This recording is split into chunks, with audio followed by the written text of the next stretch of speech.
Okay, if anyone had, go ahead and have a seat. I'd like to have some people talk about why it was a favorite. So, Microphone. Use the microphone. okay, oh, is it on? Okay, oh, can you hear me? Okay, I'm sorry, I thought it was down here, okay. So, if anyone wrote it down and knew why, just why was it a favorite? Okay, so anyone have written down? Okay, because a number of people wrote that one down, so I'm just kind of hoping we can get some people saying, okay, that was great. Yeah, yeah, joyful.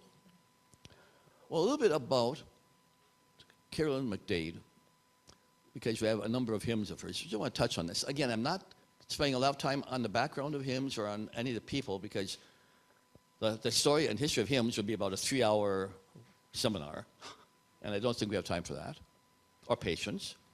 And talking about Carolyn McDade would be quite a while, because there's a lot of information about her.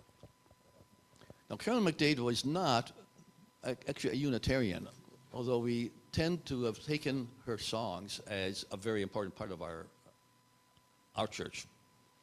She grew up a Southern Baptist in a series of small Louisiana towns. When she was 6, the U.S. entered World War II. That's when she became an activist, she says. The men were gone, the women were doing everything on the home front, and no one was shielding the children from the raw horror of every newsreel and war movie.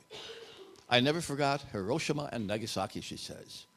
No God I learned about would ever want or allow such behavior and suffering, such brutality.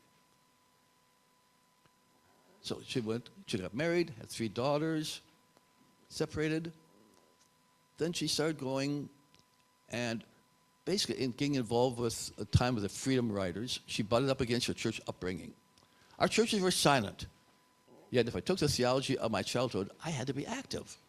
So a friend handed her a brochure from the First UU Church of Austin. There she found political mentors and marched in her first demonstration from the state capitol to Air Force Base. She says her songs are not for everybody.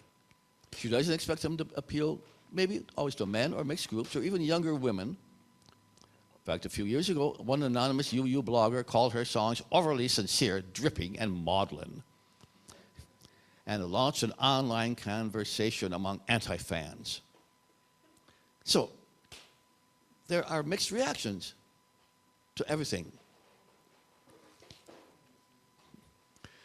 Now, who chose Everything Possible as one of the favorites? Okay, Byron, what would you say about why you chose that? Why was that one?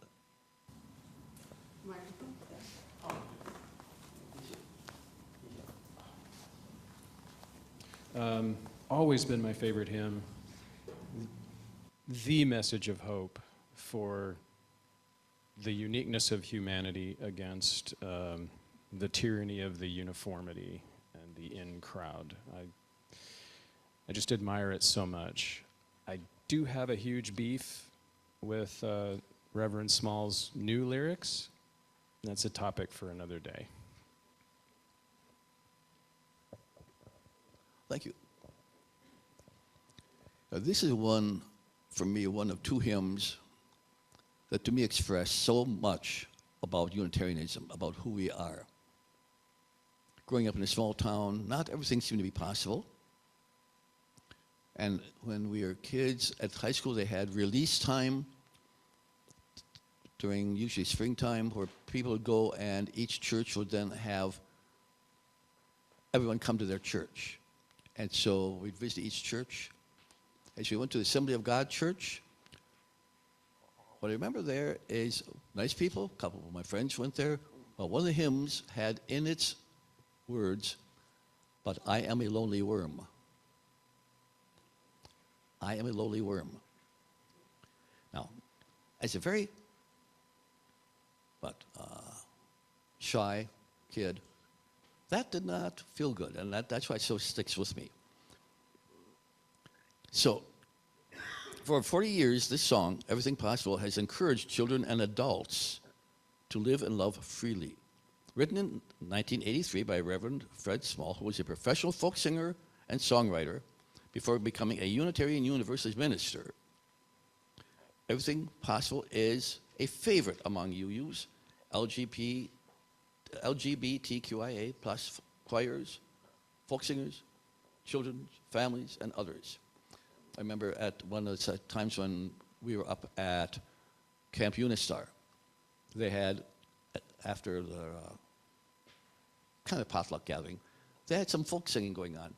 This is one of the songs that they were singing, and I thought, oh, I recognize that.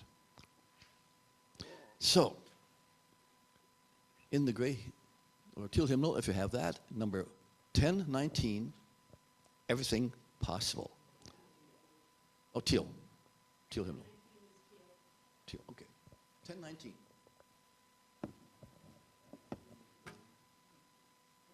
Yeah. Oh, yeah, might as well, yeah. Oh, yeah.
Change the words from there are children who grow up strong and bold, there are boys quiet and kind, to some places, some children grow up strong and bold. Yes. Well, Yeah, others, it's up here. It's It's up right here. on the screen. okay, I thought there was a little bit of both on there, so I do want to make sure. Okay, some children, ready? Here we go. Love,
While we are doing hymns today, we still gather in this community, bringing with us so many feelings, emotions, and experiences. So we're going to take a few minutes now to recognize all those things that are happening in our own lives, as well as some of the things that are happening in the world around us, and hold each other in love as we share this life experience together. This week I want to lift up the passing of Norma Anderson, long-term member of Merging Waters, a Unitarian Universalist congregation, or as she would say, Michael Servetus Unitarian Society. She will be dearly missed and was a loving and kind soul who reminded us that just smiling can change the world and how we interact with one another. Continue to check the Thursday update. We'll be having a memorial service for her later in September. I also want to take a moment and read a statement that came out a little earlier this week on the shootings that happened. The recent shootings in Minneapolis have left our communities shaken. We grieve the violence, the lives harmed, and the ripple effect of fear and trauma. News reports have shared that the shooter was transgender. This complicates our grief and can add confusion or fuel harmful narratives.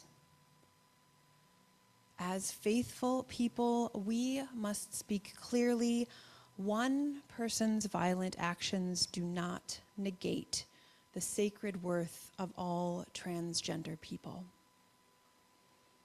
Our call is to grieve with the survivors and the families of victims while we resist stigma, affirm the dignity of every person, and continue proclaiming that trans lives are holy and beloved. Let us take a moment of silence to hold dear and send love into the world for those affected by violence here locally, as well as the violence that we know continues across the globe. So we hold all those affected by violence in love.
Who selected that and would like to comment on why they selected it? Well, I was one of the ones that selected it. But you're one of three. You're one of three. Three people selected it. Oh, yeah. Sorry. I'm surprised you don't use the mic. That's shocking. Well, I just find it important. I remember the days as a kid with a patch over my eye and all the kids teasing me. And this is the message that I wish I had then.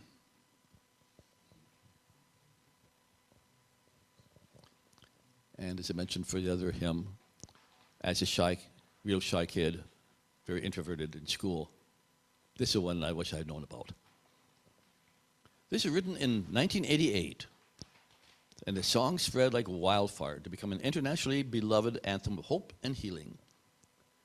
Libby originally recorded How Could Anyone on the CD If You See a Dream in 1990. Since then, the song has been featured on CNN's Anderson Cooper 360, highlighted on CBS 60 Minutes special on Teens at Risk, and on articles from New York Times, the Hindustani Times, and reprinted in numerous books, including Hometown by Pulitzer Prize winner Tracy Kidder. It's been used in every conceivable purpose to bring inspiration and affirmation to people struggling with every imaginable challenge and to celebrate the beauty of human beings everywhere.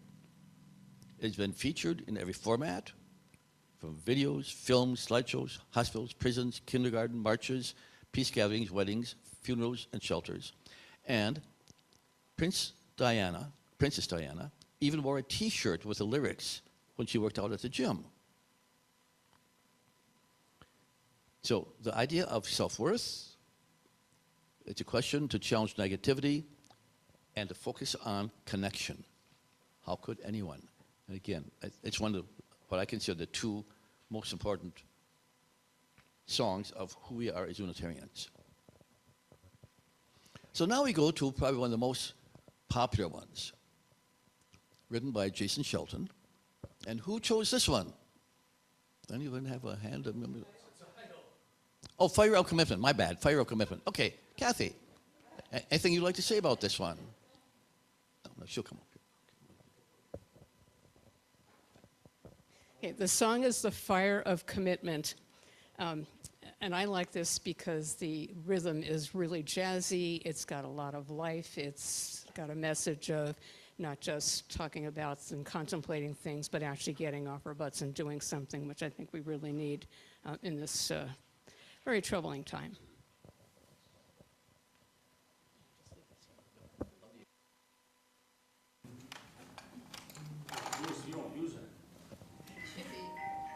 Use microphones because of those of us with hearing problems and online. That is not the Fire of Commitment that you're listening to. 10:28. So,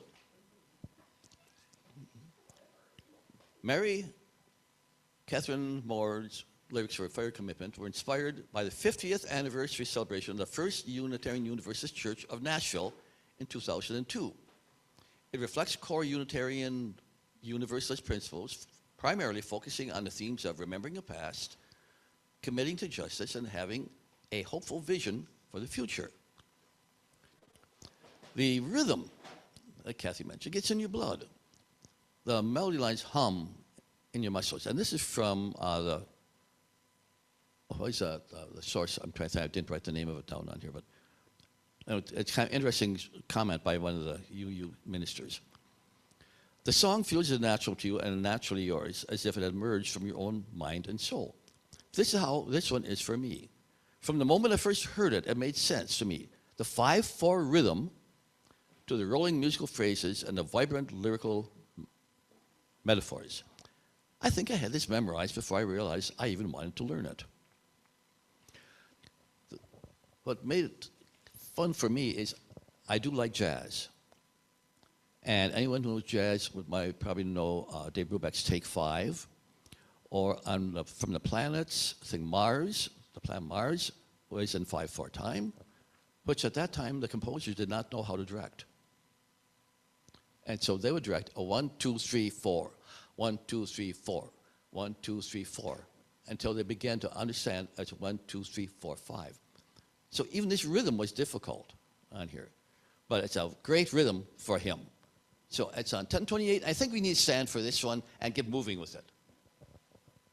Mary Catherine Moore, by the way, is head of the Unitarian Universalist Service Committee now. And this is by Jason Shelton, another of the UU composers. Problematic.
next song is one that you should all have a sheet of music on your chair. This is from the new virtual hymnal. And as I was looking through the virtual hymnal, I was trying to find ones that we could do. I'm thinking of probably working with Reverend Krista of having the choir sight read some of these with us so we can help lead the congregation on these. But there's a number of really nice pieces on here. Let me get this. This was written by the Reverend Sherry Woodbury, and the background is from a friend of hers, arranged by Yuki Kamamoto. And about Reverend Sherry, it says, this song was intended for liturgical use in UU settings. It has been used as a chalice lighting song, a gathering song, or a centering song. Among the many possible interpretations of the lyrics are that of coming home to a church where one's whole self finds belonging, and that of coming home to the spirit of love that is nurtured in that place, or whatever name one uses for the divine ultimate force. And Yuri, who arranged the music, says coming home is composed as a chant by Reverend Woodbury, and it carries a message of spiritual grounding and inner belonging.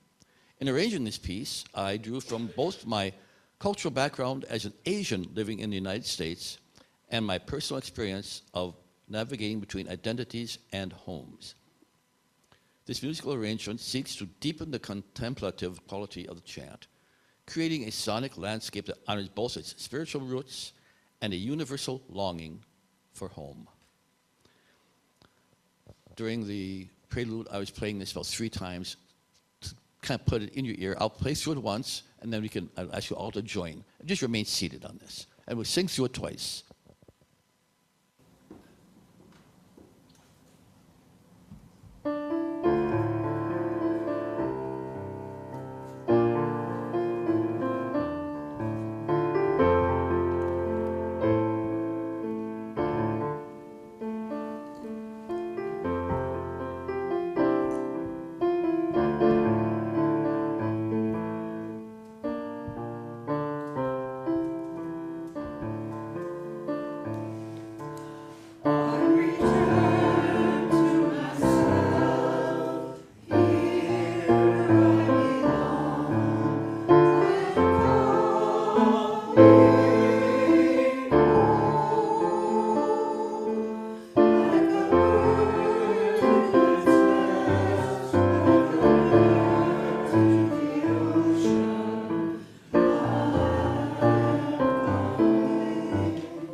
Well, now we get into, again, the more powerful.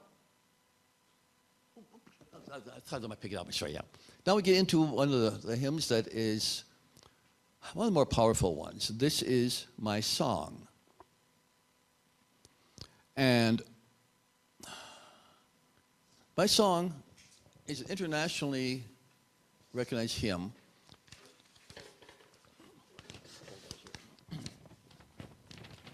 Internationally recognized hymn by the American poet Lloyd Stone and the Methodist theologian Georgia Harkness, set to a well-known melody by the Finnish composer Jan Sibelius, Finlandia. The text uses a tone of Finlandia, a powerful and patriotic tone poem, originally composed to support Finnish national identity. It was written with an intent of promoting peace and a global sense of unity, and acknowledging God's connection to all nations. And from the notes from the far fringe, that's what I was trying to think of earlier, the Reverend Kimberly Debus wrote, Debus? Okay. In this hymnal, the tune appears twice with these lyrics by Lloyd Stone, written as a prayer of peace, and later in our journey as we would be one. I sometimes think of this lyric as the first principle of the national global level. If we affirm and promote the inherent worth and dignity of every nationality, with the important caveat, of course, that governments regularly deny and oppress and stir up nationalist jingoism in egotistical shows of empty bravado, then, in brackets, I'm looking at you, 45. Quote. And Byron will now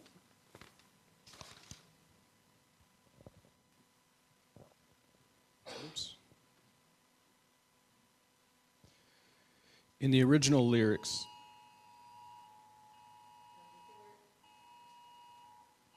weird coincidence. check your phones. Yeah.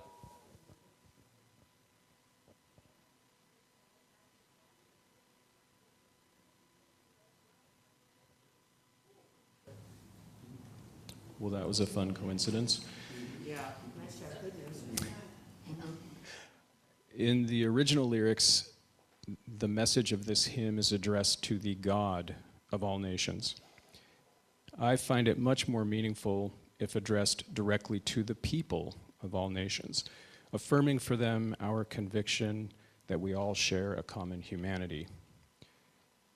Verse 1 would begin, "This is my song for people of all nations." Verse 2 would end, "O hear my song, thou people of all nations, a song of peace for your lands and for mine."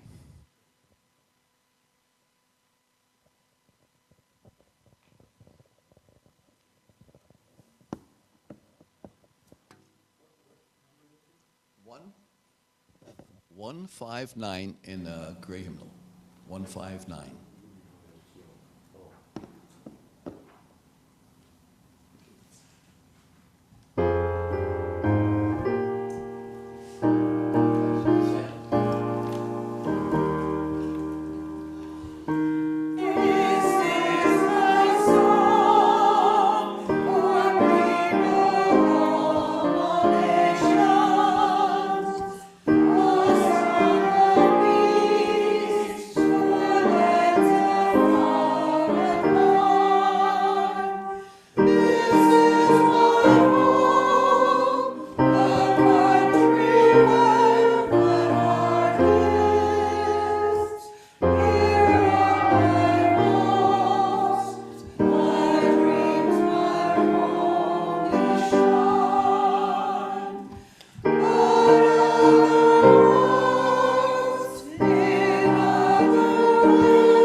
Byron just play that by itself for one verse? Do you want to do that?